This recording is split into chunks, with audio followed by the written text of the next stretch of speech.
ចិត្តខ្ញុំក្នុងពេលនេះសូមទូផងធ្វើឲ្យបងស្រឡាញ់សូមចាញ់ហើយស្នេហាក្នុងโลกនេះខំព្យាយាមស្នេហ៍បងគ្រប់វិធីតែជំនះមិនបានបងគិតអូនអាក្រក់ថាអូនកុហកថាបោះបង់បងពេលនេះបងស្អប់អូនពេញបេះដូងបងលែងឆ្លើយឆ្លងលែងចង់ឃើញមុខអូនបើសិនបងបានដឹងម្ល៉េះបងមិនខឹងបងនឹងយល់ចិត្តហើយអាណិតអូនខំមែនតែដែលមិនប្រាប់ស្ងួនឲ្យបងជួយលួងលោមតែល្អដែលបងឈប់ឈឺចាប់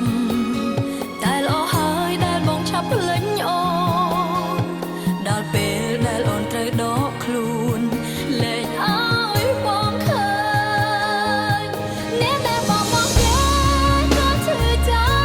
ប់តែបើឈឺចាំគ្មានអ្នកណាដឹងគួរតែស្លាប់ឲ្យចប់ក្នុងពេលនឹងចង់ឲ្យបងដឹងតែខ្លាចបងយំអ្នកដែលបងមកគេក៏ឈឺចាប់ព្រោះនៅតែស្លាប់ព្រោះក្បត់អារម្មណ៍បងគិតថាអូនអាត្មានិយមបងមិនដឹងថាអូនគ្មានសិទ្ធិលើខ្លួនឯង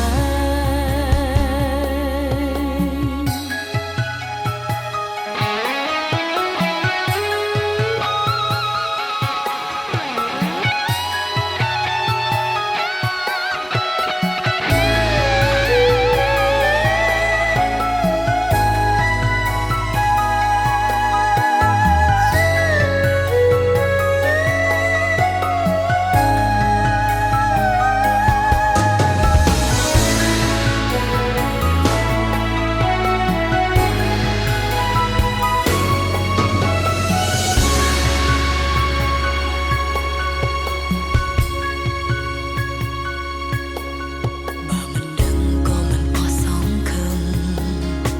មិនសាយក៏មិនអាចយំមិនមានរឿងណាយល់ចិត្តខ្ញុំក្នុងពេលនេះសូមទូផងធ្វើឲ្យបងស្រឡាញ់សូមចាញ់ហើយស្នេហាក្នុងโลกនេះខំព្យាយាមស្នេហ៍បងគ្រប់វិធីតែជំនះមិនបាន បងគិតអូនអាក្រក់ថាអូនកុហកថាបោះបង់បងពេលនេះបងស្អប់អូនពេញបេះដូងបងលែងឆ្លើយឆ្លងលែងចង់ឃើញមុខអូនបើសិនបងបានដឹងម្ល៉េះបងមិនខឹងបងនឹងយល់ចិត្តហើយអាណិតអូនខំមែនតែដែលមិនប្រាប់ស្ងួនឲ្យបងជួយលួងលោមតែល្អដែលបងឈប់ឈឺចាប់តែល្អហើយដែលបងឆាប់ភ្លេចអូនដល់ពេលដែលអូនត្រូវដកខ្លួនលែងឲ្យបងឃើញ អ្នកដែលបងមកគេក៏ឈឺចាប់តែបើឈឺចាំគ្មានអ្នកណាដឹងគួរតែស្លាប់ឲ្យចប់ក្នុងពេលនឹងចង់ឲ្យបងដឹងតែខ្លាចបងយំអ្នកដែលបងមកគេក៏ឈឺចាប់ព្រោះនៅតែស្លាប់ព្រោះក្បត់អារម្មណ៍បងគិតថាអូនអាត្មានិយមបងមិនដឹងថាអូនគ្មានសិទ្ធិលើខ្លួនឯងអ្នកដែលបងមកគេក៏ឈឺចាប់តែបើឈឺចាំគ្មានអ្នកណាដឹង